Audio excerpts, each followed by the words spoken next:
Good, happy Monday evening. I'm Riley King, and welcome to this Monday evening edition of the Riley King Newscast, right here on the Riley King Network. We have a lot of news to get to this Monday evening, so let's get started right now. First up, winners cross Boston Marathon finish line for 2021 race. Let's take a listen to that video from WMUR News 9.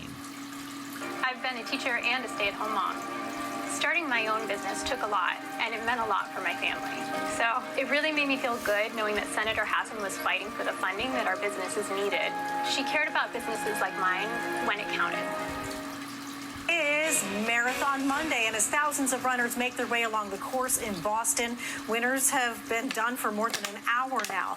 And the Open was a sweep for Kenya. For the men, Benson Kipruto finished in 2 hours and 9 minutes. His fellow countrywoman, Diana Kipyoge, took the women's race with a time of 2 hours, 24 minutes.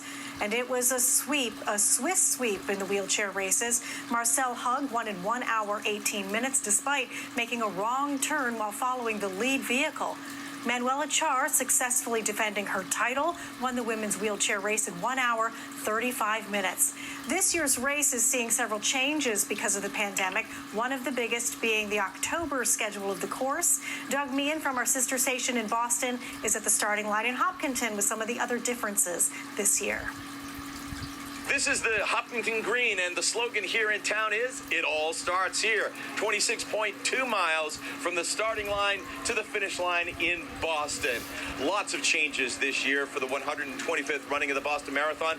Among them, about 10,000 fewer runners, COVID precautions in place, and because of that, much of the activity that would normally happen here on the green, a lot quieter with a lot fewer people. But everybody we spoke to said they are happy that the marathon is back, and they'll do it again in just 189 days for the 2022 running of the Boston Marathon. In Hopkinton, Massachusetts, I'm Doug Meehan. Back to you. We are cheering on all the runners this noon. News 9 tracking those New Hampshire runners in today's marathon. Stay with us all day on our website and our mobile app for complete race coverage. And you can join us at 5 and 6 for live reports with Granite State racers. Okay, and there you go on that video and that report.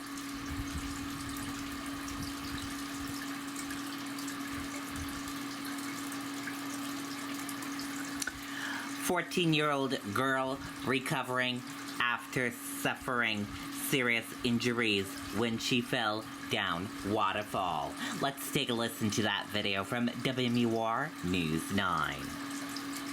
A 14-year-old from Maine is recovering this morning after falling down a waterfall in Lincoln. Fish and Game officers say the teen was hiking with family and friends along the Falling Waters Trail yesterday afternoon when she tried to climb in the area of the falls. Officials say that she fell nearly the entire length of the waterfall. She had to be carried out and was taken to the hospital with serious injuries. Okay, and there you go on that video and that report.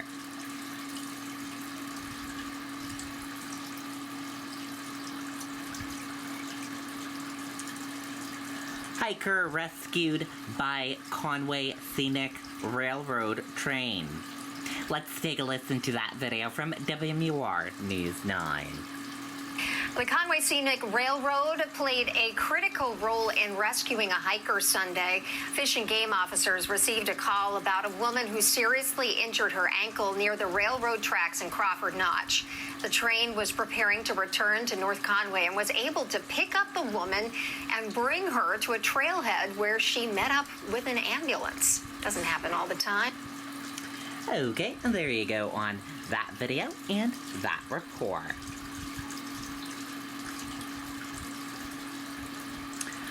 Homeless man suffers severe burns in Manchester.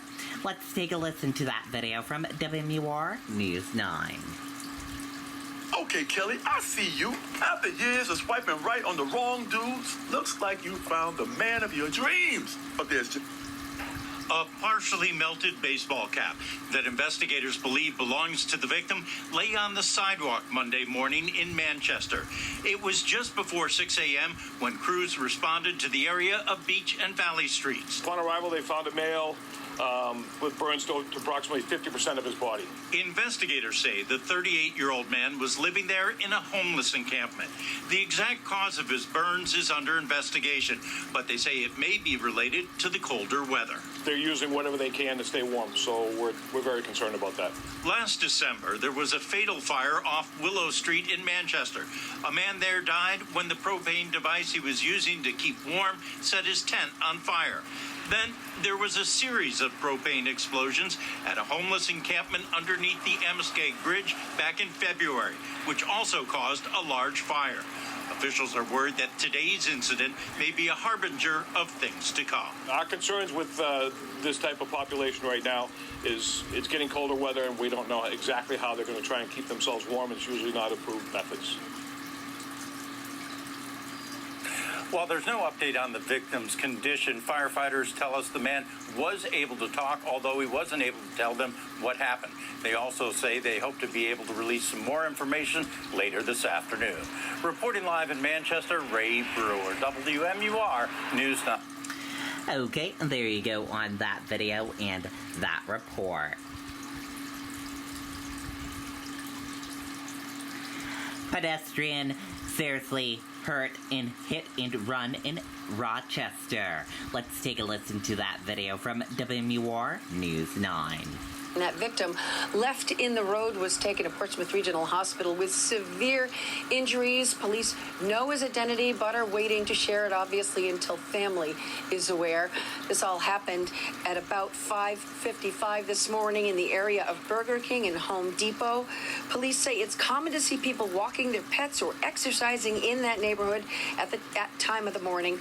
It was still dark at the time. The initial call to police coming from someone who came upon the victim lying in the road, who believed they may have seen the vehicle responsible.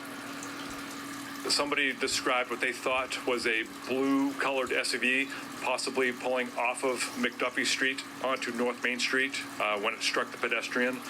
Apparently, the vehicle stopped briefly, and then, however, proceeded without getting out of the vehicle or anything and turned down Twombly Street. Now, police say that vehicle likely has front-end damage, and they're asking anyone with information to contact them. They're also asking any residents or businesses in the area that have surveillance cameras to check the video around that 6 a.m. time frame. We're live in Rochester. Jennifer Crompton, WMUR News 9. Okay, and there you go on that video and that report.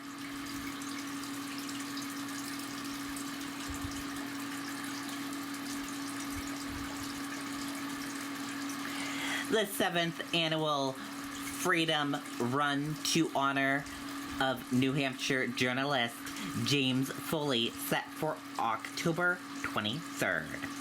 Let's take a listen to that video from WMUR News 9. The annual Freedom Run in honor of New Hampshire journalist James Foley will take place both virtually and in person in Rochester on October 23rd. It raises money for the James W. Foley Legacy Foundation, which advocates for the freedom of Americans held hostage abroad, as well as safety education for journalists. Foley was killed by ISIS in 2014 while reporting on the conflict in Syria. Okay, and there you go on that video and that report.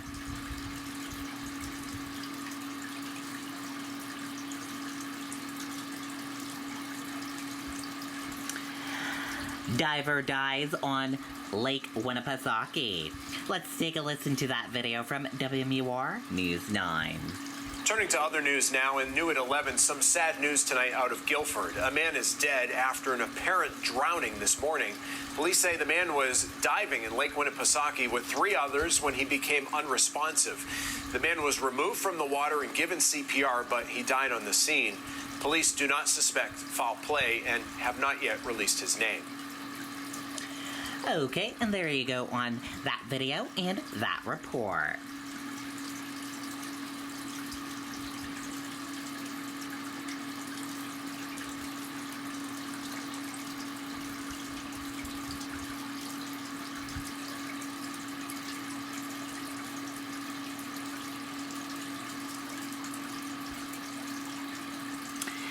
Southwest Airlines strands thousands of angry passengers after canceling flights. Let's take a listen to that video from NBC News. A weekend of turbulence for Southwest Airlines. Unbelievable. People are frustrated, aggravated. From San Francisco. We haven't been able to talk to anyone. It's just been a delay. To Denver, where impossibly long lines stretched through the airport. Even New York's LaGuardia. They told us there was no flight crew. Nationwide, thousands of passengers stranded and desperate to find a flight. Southwest forced to pull the plug on close to 2,000 flights during a holiday weekend, characterizing it as a curveball that compounded. The company said, "We experienced weather challenges in our Florida airports at the beginning of the weekend. Challenges made worse by unexpected air traffic control issues in the same region, triggering delays and prompting significant cancellations." The FAA quick to fire right back on Twitter. No FAA air traffic staffing shortages have been reported since Friday. Industry experts believe Southwest has some bigger picture problems. Over the summer, the airline also faced widespread delays due to staffing shortages and network issues. What's going on is Southwest scheduled too many flights. They are struggling with pilot recruitment.